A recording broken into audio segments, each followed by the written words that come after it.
రెండోది గుర్తుపెట్టుకోవాల్సింది ఏంటంటే మన ఫోటోగ్రాఫర్లైనా ఎవరైనా నాకు ఇచ్చిన ఇవ్వకపోయినా ముందు మెయిన్ గుర్తుపెట్టుకోవాల్సింది ఏంటంటే స్కిల్ బేస్డ్ ఫోటో ఎడిటర్లు ఎవరో కూడా కాల్ చేయరు. దీన్ని దృష్టిలో పెట్టుకోవాలి. రెండోది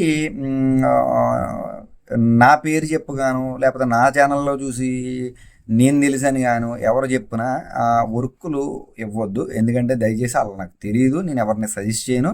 రెండు, మీరు అడ్వాన్సులు ఇచ్చి తర్వాత డబ్బులు పోగొట్టుకున్నాక మనం చెప్పేది అడిగేది ఏం లేదు, స్విచ్ ఆఫ్లు చేస్తే వాళ్ళు. రెండోది మనం అడ్వాన్సులు ఇచ్చాక పనులు చేసాక వాళ్ళు రెస్పాండ్ అవ్వకపోతే అటు మీరు లాస్ పోతారో, టెక్నికల్గా మీకు ఇబ్బంది పడతారు. దాన్ని దృష్టిలో పెట్టుకొని చాలామంది మిగతా ఎవరైనా సరే కొత్త వాళ్ళ దగ్గరికి వెళ్ళేటప్పుడు వాళ్ళ మెయిన్ పోర్ట్ఫోలియో, వాళ్ళ ఫీడ్బ్యాక్ తెలుసుకుని మీరు వెళ్ళండి. ఒక జెన్యున్ ఎడిటర్ ఒక ఇద్దరు ముగ్గురిని హైర్ చేసుకుని మాత్రం ఎడిటింగ్ చేస్తాడో ప్రాపర్గా. మనకు 14 మంది 20 మందిని పెట్టి చేయడు. ఇప్పుడున్న రోజులకి నేను టీమ్ని పెట్టాను, స్టాఫ్ని పెట్టాను అంటే అది నడితే వాళ్ళకి నడవచ్చు, కొంతమందికి మ్యాక్సిమం నడవబోవచ్చు. అయ్యి వాళ్ళకి నడిస్తే కనుక బ్యాగింగ్లు చేసి వాడవలసిన పని లేదు. నేను ఇప్పటివరకు ఎప్పుడు అడగలేదు, స్టిల్ నేను అడగను కూడా.